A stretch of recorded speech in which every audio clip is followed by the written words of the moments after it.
আসসালামু আলাইকুম everyone. Welcome back to my channel Tahmina's cooking recipes. আজকে আমি আমার পছন্দের একটা রেসিপি নিয়ে হাজির হয়ে গেলাম।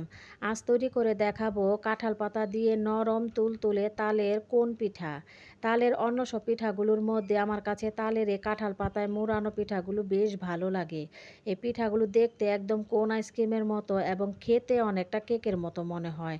আর বানানোটা তো একদমই সহজ, খেতে তো অসম্ভব মজা। আশা করি আপনাদের কাছে আমার আজকের রেসিপিটা ভালো লাগবে। ভালো লাগলে আমার ভিডিওটিকে একটি লাইক দিবেন এবং আমার চ্যানেলটিকে সাবস্ক্রাইব করে সাথেই থাকবেন। তাহলে কথা না বাড়িয়ে চলে যাই মূল রেসিপিতে। প্রথমে আমাদের এই পিঠাটা বানাতে একটা ব্যাটার তৈরি করতে হবে। তার জন্য আমি একটা মিক্সিং বোলে 1.5 কাপ পরিমাণ তালের কাঠ নিয়ে নিচ্ছি। খুবই অল্প পানি দিয়ে কিভাবে তাল থেকে তালের রস বা কাঠ বের করা যায় সেরকম একটা রেসিপি আমার চ্যানেলে দেয়া আছে। আমি লিঙ্কটা ডেসক্রিপশন বক্সে দিয়ে দিব, চাইলে আপনারা দেখে নিতে পারেন। এখন এর মধ্যে দিয়ে দিয়েছি 1 কাপের মতো চিনি। মিষ্টিটা আপনারা আপনাদের পছন্দ অনুযায়ী দিবেন। বেশি খেতে চাইলে বাড়িয়ে দিতে পারেন, আবার কম খেতে চাইলে 3/4 কাপের মতো দিতে পারেন। তাছাড়া আপনারা চিনিটা বাদ দিতে চাইলে শুধুমাত্র গুড় দিয়েও এই তালের পিঠাটা বানিয়ে নিতে পারেন। কোরানো নারকেল দিয়ে দিয়েছি 1/2 কাপ পরিমাণ। সাথে দিয়ে দিয়েছি একটা ডিম। ডিমটা অপশনাল, চাইলে আপনারা স্কিপ করতে পারেন। তবে ডিমটা দিলে এই পিঠাটা অনেক সফট হবে। ডিমের গন্ধটা যেন না আসে তার জন্য এখানে দিয়ে দিয়েছি 1 চা চামচ পরিমাণ ভ্যানিলা এসেন্স। এবার একটা চামচ দিয়ে সব কিছুকে খুব ভালোভাবে নেড়েচেড়ে মিশিয়ে নিব। সব কিছুকে খুব ভালোভাবে নেড়েচেড়ে মিশিয়ে নেওয়ার পর এবার এখানে 2 কাপ পরিমাণ শুকনো চালের গুঁড়া দিয়ে দিচ্ছি। সাথে দিয়ে দিয়েছি 1/2 কাপ পরিমাণ ময়দা। ময়দাটা দিলে পিঠাগুলো সফট থাকবে।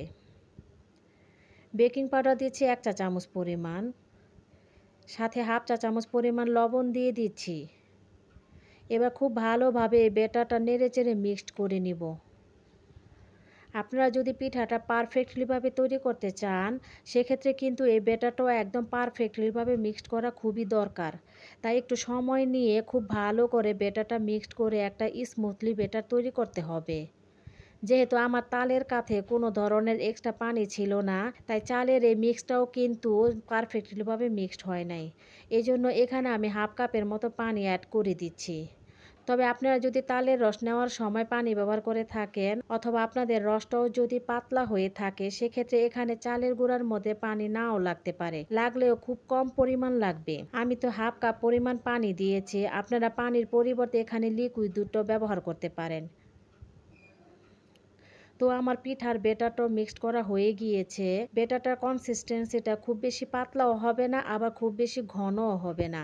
ঠিক আমার ব্যাটারটা যেরকম হয়েছে এরকমই হতে হবে। এবার একটা ঢাকনা দিয়ে ঢেকে এই ব্যাটারটা রেস্টে রেখে দিব 2 থেকে 3 ঘন্টা পর্যন্ত। তো 3 ঘন্টা পর আমি ঢাকনাটা তুলে নিচ্ছি এবং চামচ দিয়ে আবার একটু নেড়েচেড়ে মিক্সড করে নিচ্ছি।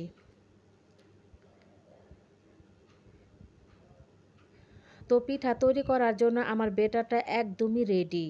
এখন যেহেতু আমি কাঁঠাল পাতা দিয়ে তালের কোন পিঠা বানাবো, তাই আগে থেকে আমি কাঁঠাল পাতাগুলোকে এভাবে কোন করে নিয়েছি।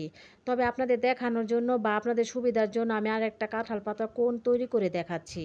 নরমালি ঝালমুড়ি খাওয়ার জন্য আমরা যেভাবে কাগজটা কোনাকুনিভাবে ভাঁজ করি, সেই একই নিয়মে এখানে কাঁঠাল পাতাটা ভাঁজ করা হয়। এরপর সাইড থেকে যে কোনো চিকন কাঠি এর মধ্যে পিন করে দিতে হয়, যেন এটা খুলে না যায়। আমি টুথপিক দিয়ে পিন করে নিচ্ছি। তো একটা হয়ে গেল, আমি আপনাদের বোঝার সুবিধার্থে আরও একটা কোণ বানিয়ে দেখাচ্ছি। 2 পাশ থেকে একটু ঘুরিয়ে এনে এরপর কোণ আকৃতি করে এরপর সেই সাইড থেকে একটা টুথপিক দিয়ে পিন করে নিলেই কিন্তু কাঁঠাল পাতার কোণ রেডি হয়ে যায়। তো এভাবে আমি সবগুলো কাঁঠাল পাতার কোণ করে নিয়েছি। এবার পিঠাগুলো ভাপে দেওয়ার জন্য এখানে একটা প্যানে অর্ধেকের মতো পানি নিয়েছি।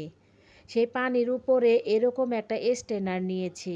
এর মধ্যে আরও একটা স্ট্যান্ড বসিয়ে এখানে ফাঁকা ফাঁকা জায়গায় কাঁঠাল পাতার কোণগুলো বসিয়ে দিচ্ছি। এবার প্রতিটা কোণের মধ্যে পরিমাণ মতো সেই তালের ব্যাটার দিয়ে দিচ্ছি। তবে এই কোণের মধ্যে ব্যাটারটা পুরোপুরি ভরে দিবেন না। উপর দিয়ে একটু খালি রাখতে হবে, তা না হলে পিঠাটা যখন ভাপে সিদ্ধ হয়ে যাবে তখন কিন্তু পিঠাগুলো ফুলে ডাবল হয়ে যাবে, তাই উপর দিকটা একটু খালি রাখতে হবে।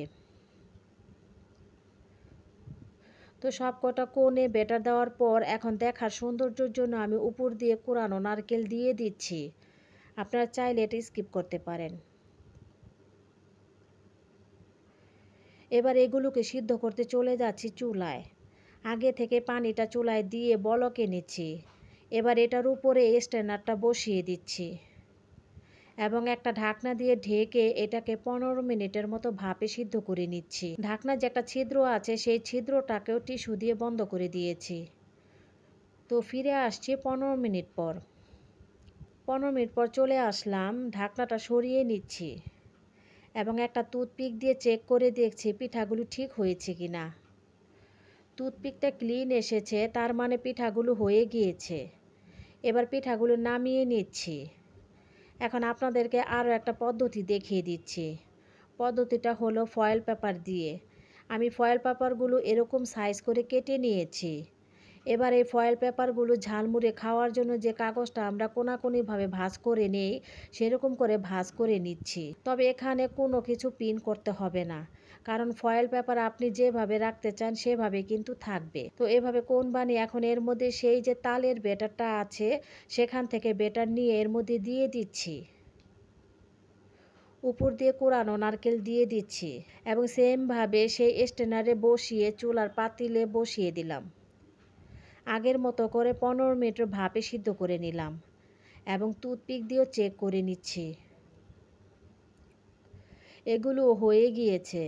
এবার সবগুলো পিঠা আমি সার্ভ করে নিয়েছি। আমি আগেই বলেছিলাম এই পিঠাটা কিছুটা কেকের মতো মনে হয়। কেক যেমন ফুলে ওঠে এই পিঠাটাও সেরকম ফুলে ওঠে এবং এই পিঠাগুলো খেতেও অনেক বেশি নরম তুলতুলে হয়।